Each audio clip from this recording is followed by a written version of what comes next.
This is Dr. Brown with drbrownsmusic.com. And I had a comment from one of my favorite subscribers about, hey, how can I utilize some technology in the classroom?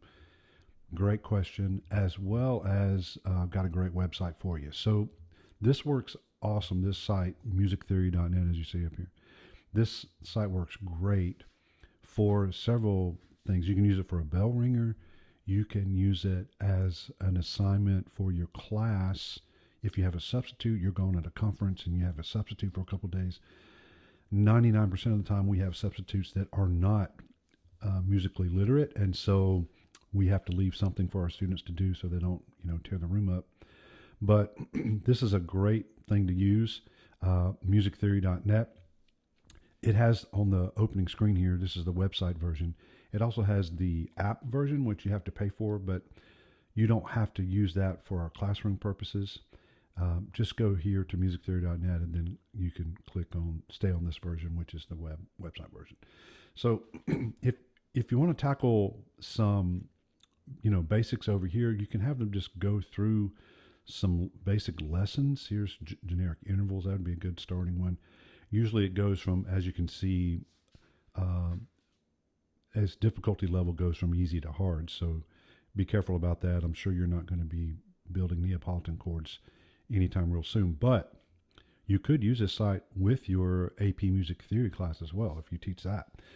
It is really, really cool, and it's capable of doing some of the advanced things as well. But let's say we're just going to have a lesson. We can tell our students in an assignment to go to lesson 1, the staff, clefs, and ledger lines, and then have them click on that. And they can literally just buzz through here. Some of them may already know. Let's say you got some bright band kids in your class as well, and they already know all this stuff. But if this is your beginning boys class and they didn't have choir in middle school, then they're relearning things at best, if not learning from ground zero. So you can literally go straight through there, have them do that and click through it, and then they've completed that lesson. So once you do that, you can go back to the home screen here. And so you can tell them which lesson you want them to complete, and then you'll tell them you're going to put an assignment in their learning module. In our county, we use 2. We have Schoology that we use, and we also have Google Classroom. That's a different set of skill sets that you need. I'm just going to cover musictheory.net today, and then I'll show you how to incorporate that into your Google Classroom probably next video. So anyway, let's go to tools over here. This is a cool little thing.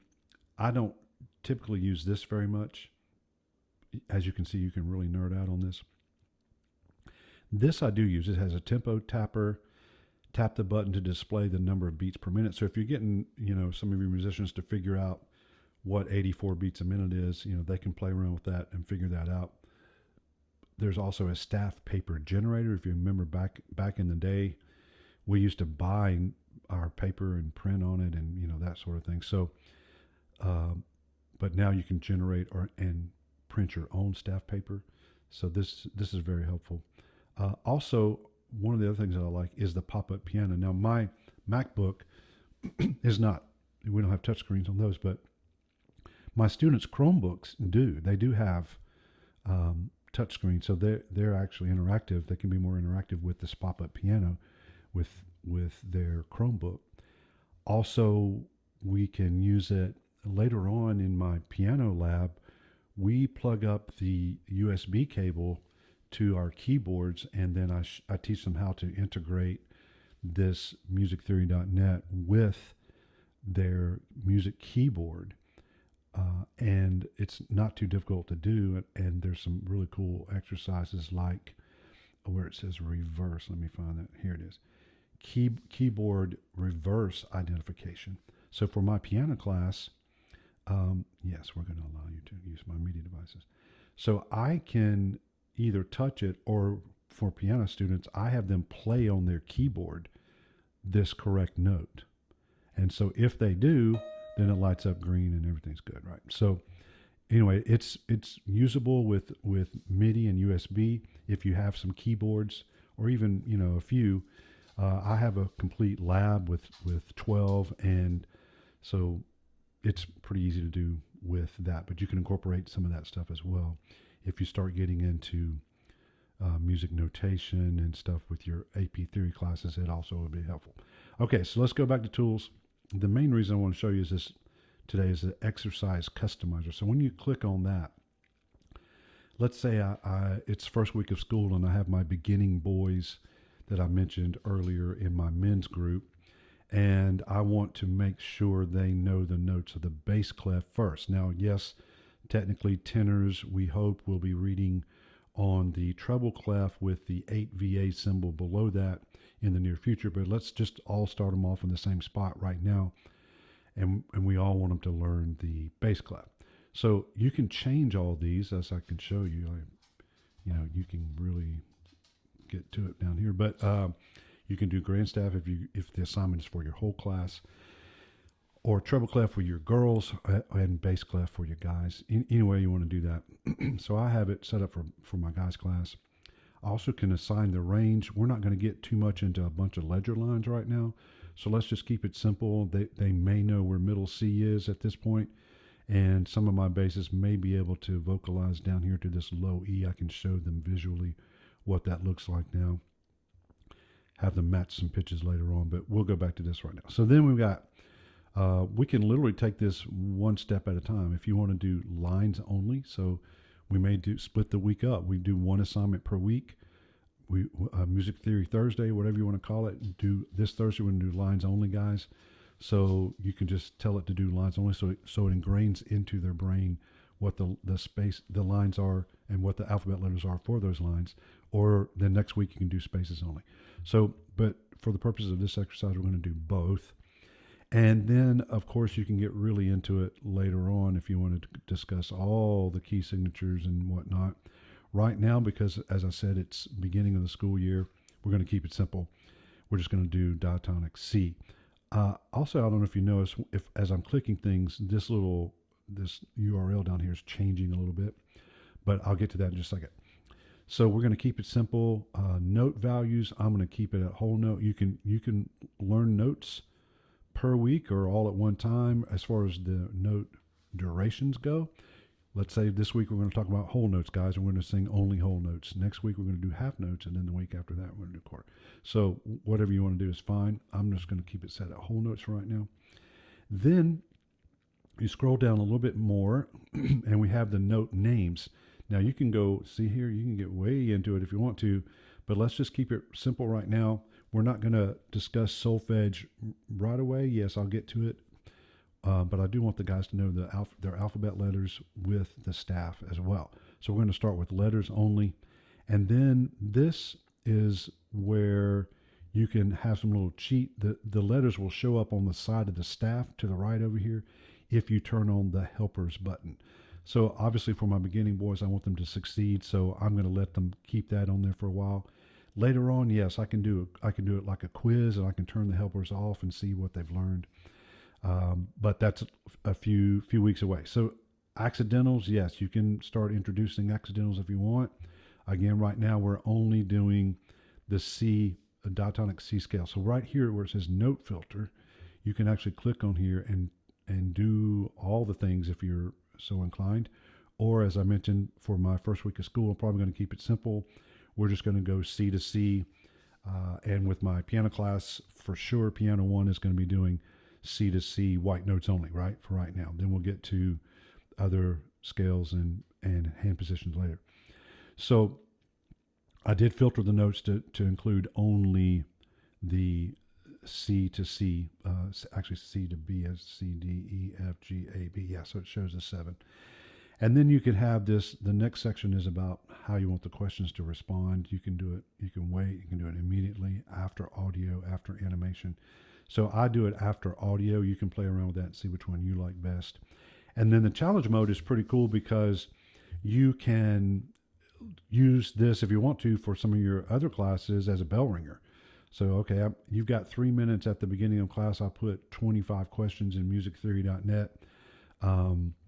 And we're going to use that as a bell ringer. You got 3 minutes, go. So you can once you post this URL in their learning module, they click on it and they go. So we'll discuss how to print that up and stuff later, or post their score. But so let's do, for right now, for this video, I'm going to turn this off, and we're only going to do 5 questions so we don't take a lot of time. This is important, especially for your first timers or noobs. The multiple attempts button will help them a lot, and it will also ensure that they turn in a good grade. Most of the time I tell mine, do not submit a grade lower than a B. I will not take it. Please do, keep the multiple attempts on and keep working at it until you get a better grade. So most of them are okay with that, and they do a good job. So I have the challenge mode on, all that. Now, here's what we're ready to do. I'm going to show you what this looks like. We're going to click on the URL. Double click. There we go. All right, so I was practicing a little earlier. So I'm going to hit Start Challenge. Now, on this, so here's my bass clef. It has the helpers turned on to the right, and it has the note filters. I didn't include C sharps, and I didn't include C flats or D sharps or D flats. I just did the regular diatonic C to B. All right, it's not even a full octave here. So we're not so concerned with the actual octaves and stuff. We're mainly just trying to get lines and spaces learned and what the letters are. So, hopefully they'll figure, oh, that's the third line, that's on the line, so that's going to be a D. So I'm going to do this real quick. You can hear it sounding. And if you do a good job, it turns green and goes on to the next one. So now I'm going to do one wrong just to show you, kind of like I did earlier. Okay, I got them all right. So anyway, 5 out of 5, I got 100%, and I did it in 46 seconds. So then you go to View Report. So inside of here, what you do is you put, not my credit card, but you can put a name. Let's say you are Captain Kirk. Some of you might remember that name. And then you hit sign report. So at that point, it tells me who this is for, progress report for Captain Kirk. And then I copy the link or the code, either one. You see it highlight yellow. I copy that link, and then I can go back into my learning module and hit paste the link and put it into the assignment, turn it as an assignment. And or they can submit it via email. There's lots of opportunities for this. One of my colleagues leaves the comments section open, and they just paste that into the comments in Google Classroom, and then you are able to copy all of them and put them in and check them real quickly. So if you got a large class, that would save you some time as well. But again, that's another video. We'll tackle that another day. But I just wanted to show you. So once you do this, you can either print it up or save some trees, and don't do that, and then hit copy the link and then do done. So once you do that, then you have the option of submitting an email or whatever and pasting that link in there. And then when I receive it, I can check that. There's a couple ways to do that. There's this code checker under the tools things as well. So I copied that code, right? So open this up, and now I'm going to paste in that code that I did a minute ago, and I verify it. Ooh, verification should begin with A. Okay, so here's what it did. It pasted the whole URL. So let's try it this way. This is a good lesson, isn't it? Let's try it now. There it is. So if the code is properly copied, which I apparently didn't do, then you paste it in here. Then you can verify it. It shows who did it, right? And their score and how much time, that sort of thing. So it's a really cool tool to use, and it's got a whole lot of stuff, as you saw with the lessons, and you can deep dive into some pretty difficult stuff down here at the bottom, and the exercise portion as well. So I've used this a lot, and this came in real handy, particularly during COVID, when choir teachers had a hard time, meeting virtually with our kids. We still have those e-learning days in our county where we will take one day and the students will do an e-learning assignment.